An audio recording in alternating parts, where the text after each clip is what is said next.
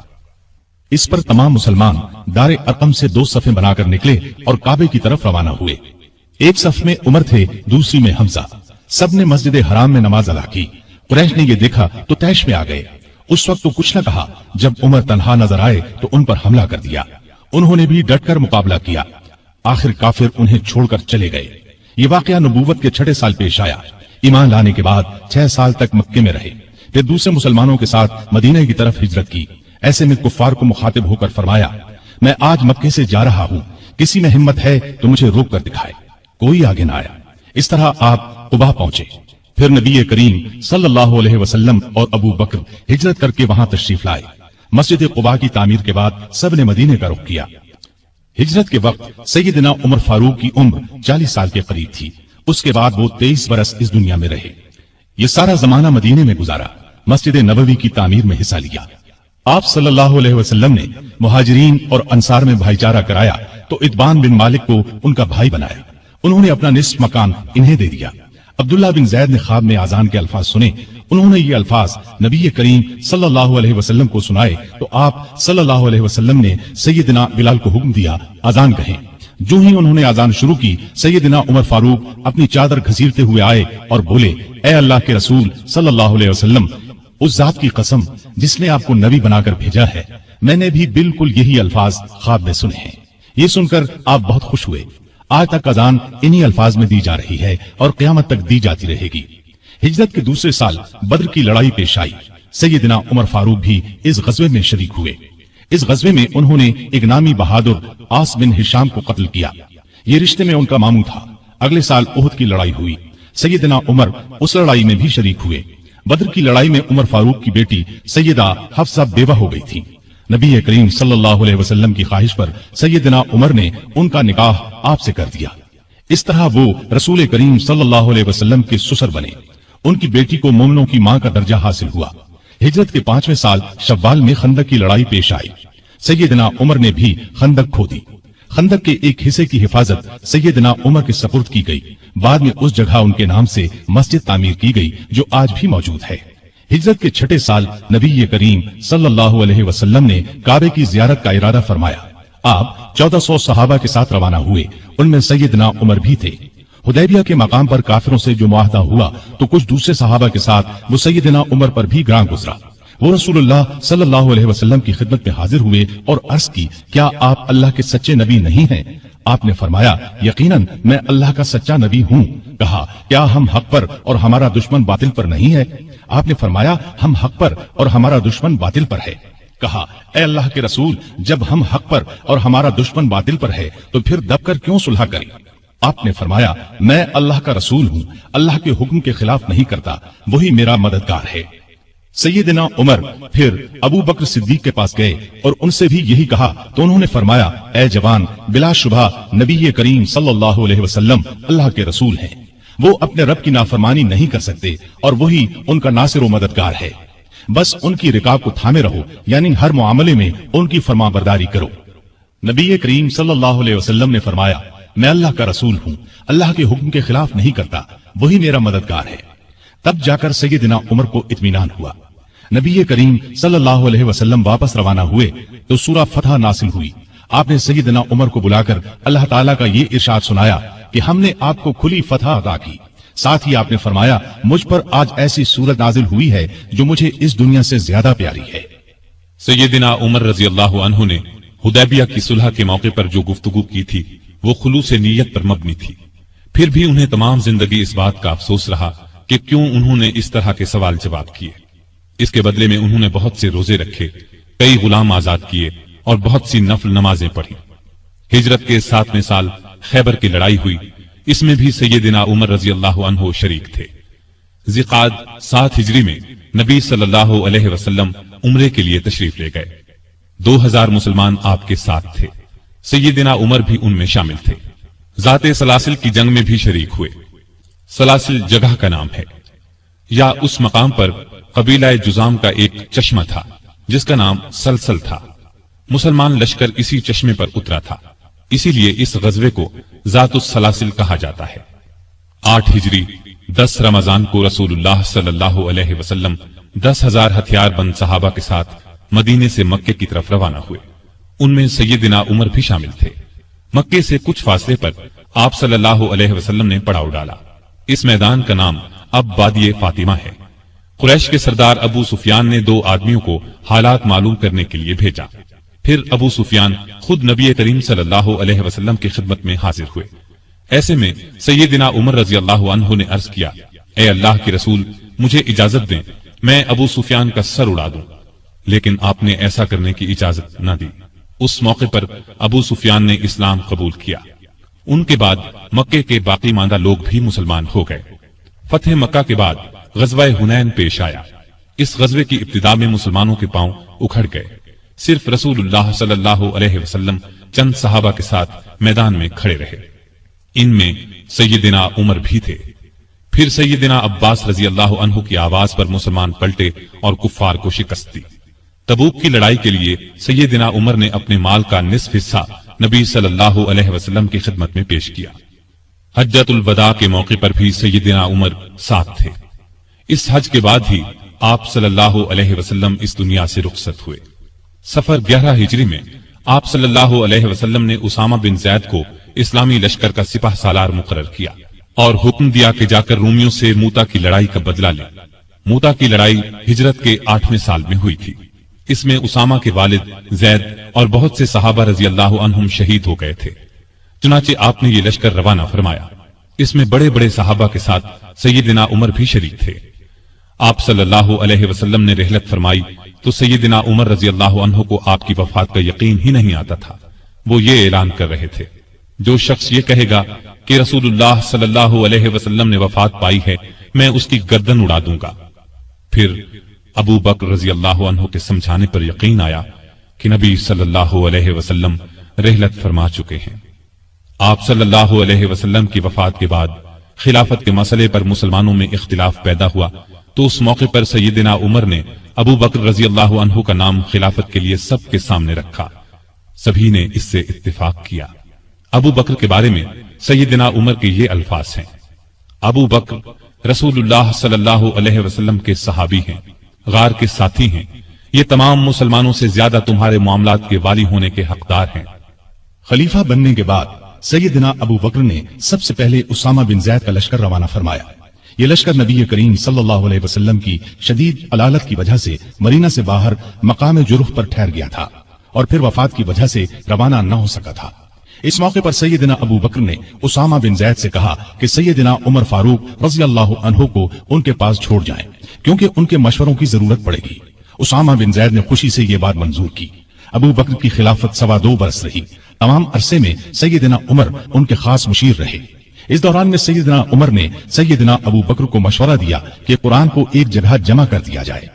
انہوں نے یہ مشورہ اس لیے دیا کہ یمامہ کی لڑائی میں قرآن مجید کے حافظ بہت سے صحابہ شہید ہو گئے تھے۔